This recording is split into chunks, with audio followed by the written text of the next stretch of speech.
Assalamualaikum dan salam Sarawakku sayang. Buletin UKAS edisi tengah hari 24 Mac 2021 bersama saya Alfairez Jemurin. Tumpuan berita hari ini. Umum mengetahui majoriti populasi rakyat negeri Sarawak terletak di kawasan pesisiran pantai. Justru menurut Timbalan Ketua Menteri Tan Sri Dato' Amar Dr. James Jumut Masing, pembinaan jalan atau laluan amat diperlukan bagi meningkatkan taraf hidup rakyat di sepanjang kawasan pesisir. About 65% of Sarawak population is located around this region. Because of that, we need to build more roads within the lower region of our rivers. More roads mean more bridges need to be built when the rivers are at the widest size, width. Beliau berkata demikian ketika berucap pada Majlis Pecah Tanah Jambatan Batang Lupar Sebuyau pada Selasa. Tan Sri Dato' Amar Dr. James yang juga Menteri Infrastruktur dan Pembangunan Pelabuhan menambah, terdapat 11 jambatan besar perlu dibina bagi menghubungkan sepanjang laluan jalan pesisir supaya penduduk Sarawak tidak terpinggir. Dalam pada itu, pembinaan Jambatan Batang Lupar sepanjang 5.1 km yang bernilai RM858 juta sememangnya projek yang ditunggu-tunggu oleh rakyat Sarawak, terutama penduduk di kawasan Sebuyau. Beberapa ketua masyarakat dan ketua kaum KMKK serta orang awam yang ditemui menyatakan rasa syukur dan gembira dengan pembinaan jambatan tersebut yang akan memudahkan lagi urusan harian mereka.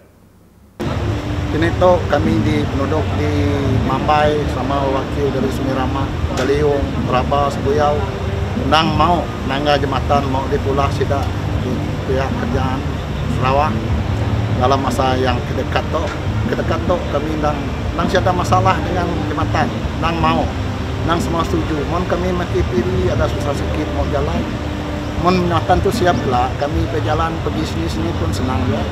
Tiada ganggu lagi. Mana kami maki piri, maki cuaca, musim lanas, gelombang besar. Maki piri pun siap berjalan. Kami ada jam sikit siap sini.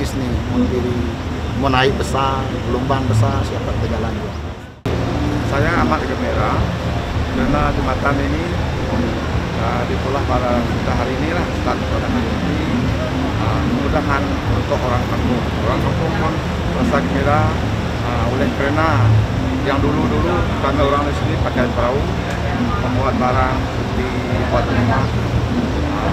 Jadi apabila jembatan ini sudah siap, kami pun senang berulang alih. Jembatan ini yang amat penting ya. Sebab sungai ini yang dulu pakai perahu tambang, pakai buat tambang, dan laut pun apabila laut bergelora susah tak pergi ke seberang. Jadi apabila jembatan ini sudah siap, rakyat pun rasa gembira sebab kemudahan yang amat penting untuk mengangkutkan di orang petani dan orang nelayan. Memang gembira lah, seluruh kampung, seluruh Sarawak pun memang rasa gembira karena mendapat jembatan tu untuk menembusi kawasan untuk pergi menyerangi Terisau, sebab jembatan tu lah untuk menghubungi penghubungan untuk kita pergi ke Miri, Sibu, Bintulu, macam ni lah. Berita seterusnya, Klinik Kesihatan Tudan merupakan antara klinik yang sentiasa sesak dengan purata penerimaan 700 pesakit dalam sehari dan jumlah itu meningkat kepada 900 hingga 1000 pesakit pada waktu puncak. Untuk itu, Perkhidmatan Farmasi Pandu Lalu Klinik Kesihatan Tudan yang diperkenalkan bahagian Perkhidmatan Farmasi Kementerian Kesihatan Malaysia KKM merupakan jalan penyelesaian kepada masalah penduduk setempat dalam pengambilan ubat. Menteri Pengangkutan Negeri Sarawak Datuk Lee Kim Shin telah merasmikan Farmasi Pandu Lalu Klinik Kesihatan Tudan pada Isnin. Katanya untuk menggunakan perkhidmatan ini, pesakit hanya perlu mendaftar di kaunter farmasi sebelum pengambilan ubat secara pandu lalu.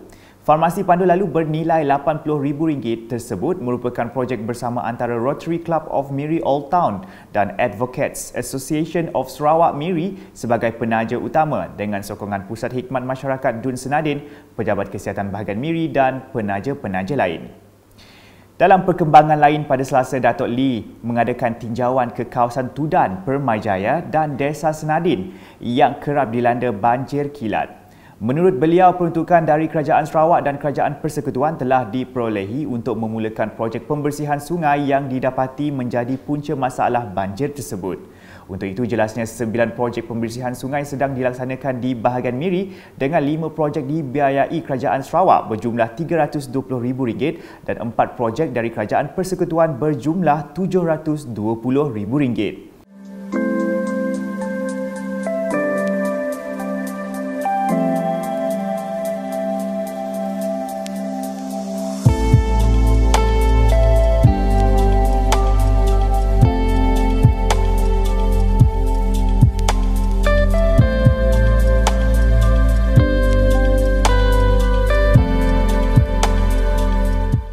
Projek bernilai RM10.4 juta secara keseluruhan ini dijangka siap sepenuhnya pada Julai 2021.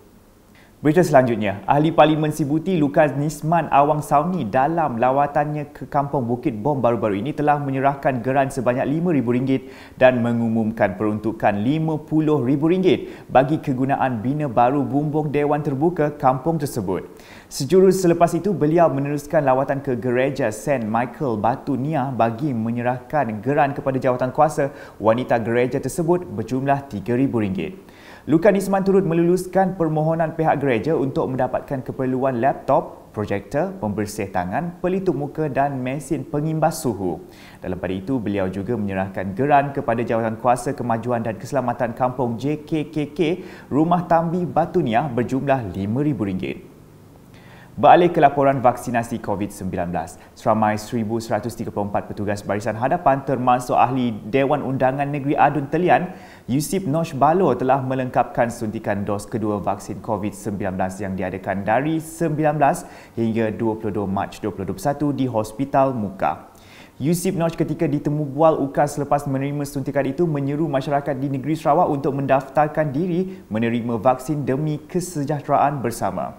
Saya menyeru kepada masyarakat, terutamanya penduduk-penduduk di negeri Sarawak untuk mendaftar dengan MySejahtera ataupun melalui borang yang telah pun diedarkan kepada anda semua untuk divaksin dan mengambil vaksin COVID-19 untuk kesejahteraan kita di Malaysia dan di Sarawak khususnya.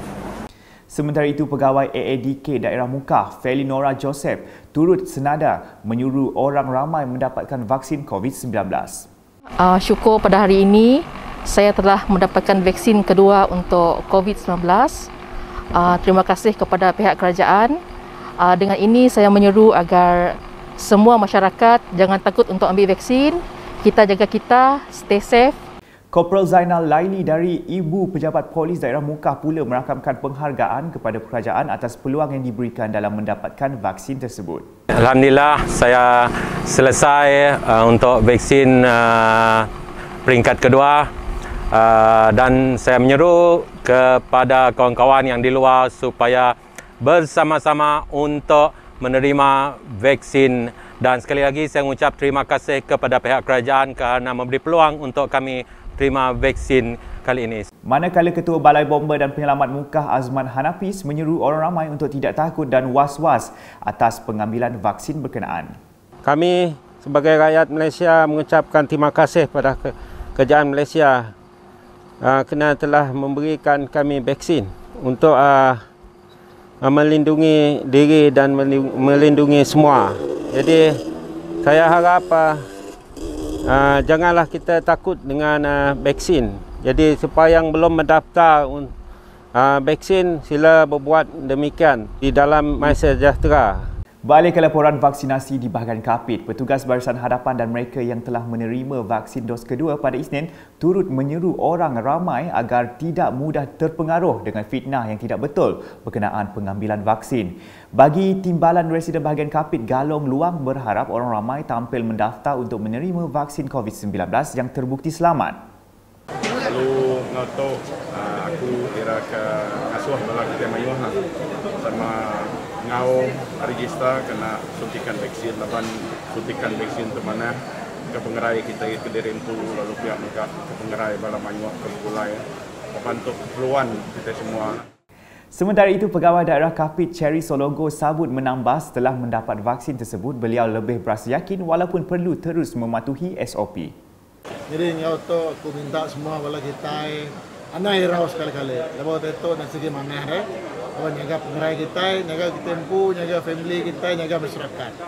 Lepas itu kita takut, sehingga aku tahu mereka pengusahaan kita lah. Jadi Temenggong Tan Kian Ho yang juga mengajak orang ramai mendapatkan vaksin COVID-19.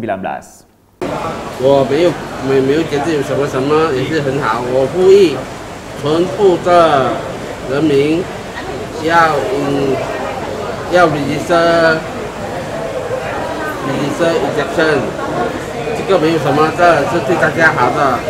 Manakala pegawai tadbir pejabat daerah Kapit Bidah juga berkata beliau tidak mengalami sebarang kesan sampingan selepas menerima vaksin COVID-19. Jadi so far aku yang ni kali kedua aku jintek nun-nun, aku pakai sehat, aku di nun-nun. Jadi sekali lagi wakil Limitam mendaftar untuk mendapatkan vaksin ini ala Limitam sehat, Limitam selamat. Okey.